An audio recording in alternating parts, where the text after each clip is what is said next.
Hello, welcome. In this video, we're going to talk about internet security and privacy and what you can do about it. First, we're going to talk about passphrases. I mentioned this in a podcast. The podcast was like 25 minutes long. So if you would like to listen to that, I believe I have it mirrored everywhere, but you can find it on iTunes and Google Play and probably even on your app that you're using on your phone, whatever one you choose to use. It is called Tech, Linux, and Hacker Culture, something like that. You should find it. There's only like 10 to 13 episodes, so it's not like I've been doing it for a long time, but it's there. And so I kind of wanted to touch this again because it's very important that everyone has a good, secure password. LastPass has a free version, and you should use LastPass. It has a ton of functionality in the free version. In the paid version I used to pay for, and I didn't really have that much benefit from it. At first I did. When I first paid for it, I did get benefit from it, but then they changed how they structured their payments, and I was like, I'm not even using what I'm paying for, so I stopped paying for it, which is interesting. So yeah, all the benefits you need to use are free. You can use them. So that's what you can use for everyday passwords on the internet. But don't worry about paying for it. It's fine. Use it to generate different passwords for every website, and that's good enough. But you need a web password for LastPass. And so the best way to do that is to use a thing called diceware. So what you can do is grab some dice and a word list, such as the one from the EFF. This right here uses the EFF word list, and you can generate passwords with this. It's probably better to download this and run it offline in a secure computer that's never been online, because you should always assume the worst and assume that your computer's been compromised and someone can actually get the information like this. But this is what this is doing. This is good enough for LastPass. I would say go 6 words. There it is. Random password right there for you. Campfire visitor doily. Is that what that says? I don't know what that word is. Stalemate, outsmart, and elope. It's a password. Having 6 words is better than 5. You should, if you want the most secure, definitely use a real pair of dice and download the list, print it out, and that'd be the most random, because you don't really know how random this is. This could be random. It could be logging every single one of these that is on here, and you don't even know that. So be very careful with that. Let's go into the next thing here is why you should pick a passphrase like this instead of just using something like that you already know. And there's a thing called entropy. And here's a quote by Arnold G. Reinhold. And it says, "Entropy is a measure of the uncertainty of randomness of a system. The concept is a difficult one to grasp fully and is confusing even to experts. Strictly speaking, any given passphrase has an entropy of 0 because it's already been chosen. It is the method you use to randomly select your passphrase that has the entropy. Entropy tells how hard it will be to guess the passphrase itself, even if the attacker knows the method you use to select your passphrase. A passphrase is more secure if it is selected using a method that has more entropy. Entropy is measured in bits. The outcome of a single coin toss, heads or tail, has 1 bit of entropy. So, what's up with that? As I've been asked before, we have a site like this, which is remp.us/diceware. Yes, you could use this, and it's probably going to be good enough, but just keep in mind that you don't really know what these websites are doing. They could be storing every password that you have. If you want to be 100% safe, like I said before, the one thing you can do is download the site, run it offline, and that will ensure that no one is snooping on you generating these passwords. Remember that that convenience is the killer of privacy. It's quite important. So that's passwords. That's passphrases. Use LastPass. You can use anything you want. It's a password database manager. It doesn't matter. Whatever's fine. Just use this method right here as your password generator. This is actually really interesting to see. So if you see here, I have 6 passwords, and it says it'll take, if somebody is able to guess 1 trillion guesses per second, as what Edward Snowden says we all should assume can be done, it would take 3,505 years to crack this password with 6 words. Now, if we take it to 5 words, this changes drastically. That now only takes 165 days or 0.45 years. That's a huge difference. Huge difference. 6 words is 3,505. If you go 7 words, this is going to be 27,255,689 years. That's a lot. 6 words is going to be fine. 5 words is not good enough. Keep that in mind. This is a great website. I recommend everyone using it, and I believe you can download this offline. If I remember correctly, you can download this off of GitHub somewhere. Yes, it's available on GitHub, so all you have to do is download this and save it to a computer that's never been used. So basically download this, copy it to a drive, and then put it on to use Linux Live CD. Don't put it on the internet, run it in your environment, in your web browser, offline, and there you go. You have that would be the closest you can get to actually using dice and a piece of paper. So what about extensions? Extensions, we have a few of them. So this is HTTPS everywhere, and it says this is a Firefox, Chrome, and Opera extension that encrypts your communications with major websites, making your browser more secure. So many websites offer encrypted web traffic, but they may default to the unencrypted version, and this is where this comes in. HTTPS everywhere. It makes sure that you're on the secure version. By defaulting to the encrypted version of a site, you greatly increase your security and privacy on said site. When encrypted, sniffing and eavesdropping on your web traffic is much more difficult. So much more that an attacker would basically not waste their time on you, because it's just not... chances of them getting something valuable out of your information is very slim. The second add-on I recommend everyone using is called Privacy Badger. Privacy Badger is a browser add-on that stops advertisers and other third-party trackers from secretly tracking you where you go and what pages you look at on the web.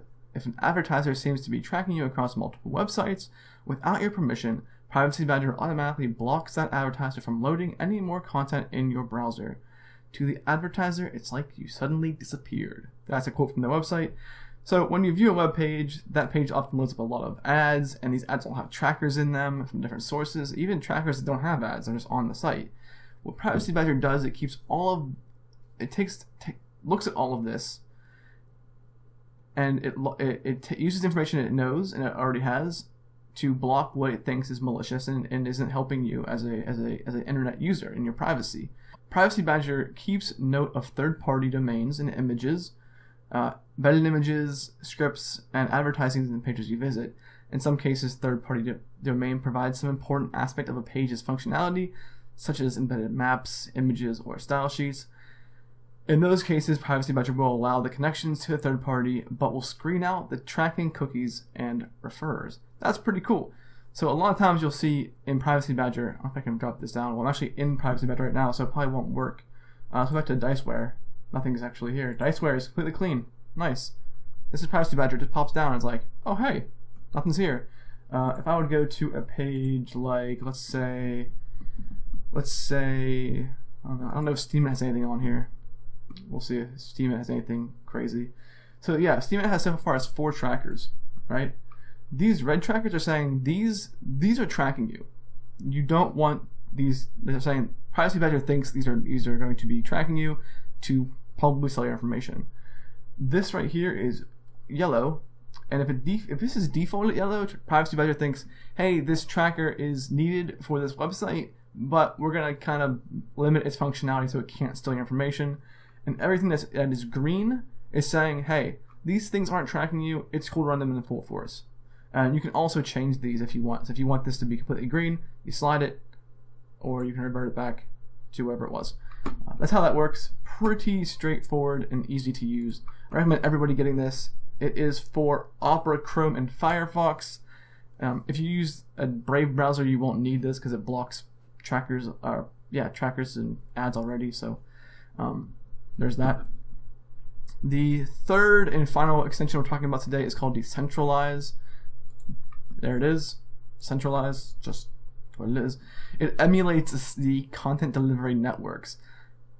The aim of this add-on is to cut out the middleman that is providing the lightning speed delivery of local files to improve online privacy. A lot of websites make you load these vital files through third parties.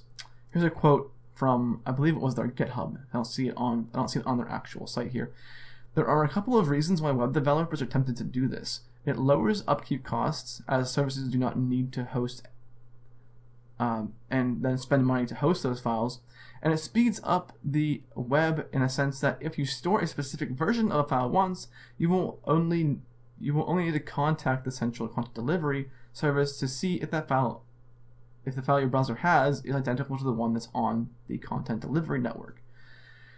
This does the same thing. It just puts on your computer for you, so you don't have to call anybody out to see if it exists. Since these companies are now deeply woven into the fabric of the web, cutting them off breaks a significant percentage of all websites. That is where Decentralize comes in. Decentralize. It comes bundled with a fair amount of commonly used files that you would need to get from these third-party providers and serves them locally on your machine. Whenever a site tries to fetch them from these delivery networks, this extension grabs the version on your computer instead. This Decentralize complements your ad blockers and privacy blockers, such as Privacy Badger, which we just talked about. So this works really well. I use this, HTTPS everywhere, and Privacy Badger on every browser I run on my computer, on my laptop, on my wife's computer, on my parents' computer. Like I'll install it for them. They don't even know it's there, so that's pretty cool. Something else you can do, or you should do, to protect your privacy is to use a VPN. So a VPN allows you to connect to another web server and encrypt your data from your home to their server. This will stop your ISP from spying on you and collecting your data and then selling your data to make more money off of you than you're already paying them, which is kind of shady in my opinion. Keep in mind that the company you use for a VPN can spy on you and collect your data, so make sure you do the research and find a good company. I currently use private internet access, as you can see right here. They say they don't keep logs, and some news in the past has showed me that they are holding up to their word, basically. At some point in the past, I don't remember what the day was, but there was a big article came out saying the U.S. government asked this company for their logs, and they were all like, "Hey, sorry, gov, I ain't got no files." So that's good for privacy, you know. Even if you're not doing anything wrong, which you shouldn't be doing anything wrong, you don't be breaking laws. You still shouldn't be subject to a mass collection. So yeah, if the government needs someone's information that they think is using, say, like PIA here, and they say, give us all the logs, well then, even though you're not doing anything wrong on this network, they still have your information, but they shouldn't have any reason to have your information in the first place because you weren't doing anything wrong. And I think it's very fishy. So I'm using them still because of that article, and it shows me that they are actually doing what they say they are, at least as far as we can tell. There are other VPNs out there that do the same thing. I have heard that for maximum privacy, you should get a VPN that is outside of a few countries, like the United States and like Great Britain, and some companies that do a lot of spying, like a lot of bulk spying. So you can look into that. Also, make sure that the VPN you can pay with Bitcoin, because that way you don't have to use a credit card, which can trace back to you. For most privacy, use that, because if you use a credit card, they're like, oh, this person paid for this account, and they have your name and information. Also, use a temporary email address. Save your password and username in LastPass so you have it, but now they don't have any way to trace that account back to you specifically. Unless, of course, you like log on to a YouTube on your main account, and then that's a whole different story. That's that. Recommend using it. If you guys want to use this, there's links in the description for everything I have here. I am an affiliate of this company, so if you would like to, doesn't cost you anything extra, and I want to kick back to me a little bit and support the channel, that'd be super nice. I'd appreciate that. And yeah, let's go on from here. So web browsers. There's a couple web browsers that you can use. There's Tor, which everyone's probably heard of Tor by now, but they have a thing called the Tor browser, and this is what you should download for the maximum amount of security. You can use your VPN in tandem with Tor, but be careful. So what I believe is correct, make sure to do your research on this though, because I'm not 100%, is that you connect to the VPN first, and then you load up the Tor browser after on the VPN. That way, whenever you go out to the internet to connect to the Tor network, you're already past the VPN. So your ISP can't see you're using Tor, but the VPN could, so keep that in mind. But the Tor browser here is very well made. It runs on everything, Windows, Mac, Linux. I'm not going to get into what it all does and how it works. I'm not going to skip this video, but it's the best option for web browsers and privacy. Firefox is another great choice, number 2 on my list. For privacy and security. It's fast, reliable, open source, and respects your privacy, but there is a little bit of work that needs done in order to make it the most secure and the most privacy focused that it can be, so keep that in mind. And finally, we have Brave. I have it right here. Brave is a new browser that's come out. They actually have a cryptocurrency behind this, and you could pay websites through this their BAT, their basic attention token, instead of seeing ads, which is pretty cool. Brave is open source and automatically blocks all ads and trackers. I really like that. It actually runs it's a little bit faster than Firefox is, from what I can tell from me using it. This browser is based on Chromium, which is the open source version of Google Chrome. So Google basically makes Chromium, but it's open source, so they can look at the code and make sure there's nothing fishy going on. And then they take their Chromium, which is the open source version, and they turn it and spin it into Chrome. The reason they do this is because some things that Chrome has, like the ability to play Spotify and other DMCA content, can't be put in the open source version because they're non-open source libraries and binaries. So you have that going on for you. Brave uses the open source version, so you can't play Spotify in Brave. So there you go. One cool feature of Brave is you can actually load and run torrents inside of Brave. So if there's it has a built-in torrent downloader, which is pretty interesting. Next we have email. I recommend you guys going with Proton Mail. It's very user-friendly. It's in privacy focused. I don't have it open for some reason. Let's go here. Proton Mail. Yes, it's very user-friendly and it's focused on privacy. They have free and paid versions. They accept Bitcoin as payment for all of their plans, and this allows you to also use your own domain name, but it has encryption built in and is automatically enabled for your files. So you can send an encrypted email to anyone on the web, and they can view it with the key you supply them. So I could message you on Wire and say, hey, yo, here's this key, send you this secret email, put this in to get it. Then you get the email, it's encrypted, it opens up into a web browser, and then they put in the key, and they can see the email. Very, very handy to use. If you don't encrypt the email, they can still see it like a regular email. It'll go to their email box, and you'll still see it, no problem. But the nice thing about Proton Mail is that every message in your account is automatically encrypted, and only you can view it by unlocking it with your password, which they don't know what your password is either because they hash it. At least that's what I'm aware of. If they don't do that, that's bad. And I'd like to know if they don't do that. The company doesn't know what your message is saying. Other options that you can have is Disroot. Disroot is very similar. Disroot. This is not what it is. This is a lawyer. Anyway, Disroot's one, not this. And another one is Tatanata. I spell it Tatanata. This is very similar to Proton Mail, but it's open source, so that's cool. They do have an Android version, and it is also in F-Droid. So if you want to download that, then do it. It's great. I like it. Nice website too. I think they updated this recently because it didn't look like this before. It's very nice. I recommend this one too. Hard to kind of remember the name because it's weird sounding. Tatanata. I don't even know how to say it. But it's good. It's good. I recommend it. I have it on my phone, and I have an email address that I never used with it, but I have it in case Proton Mail gets too spammy, like my Gmail account. So now, finally, we're going to get into search engines. And search engines, we have 3 search engines that are very privacy focused. The first is Search, or Sirix. I don't know how to pronounce it. There it is. That's Search. This is pretty cool. I like this. One, it's open source, so that's always fun. and it searches every other search engine.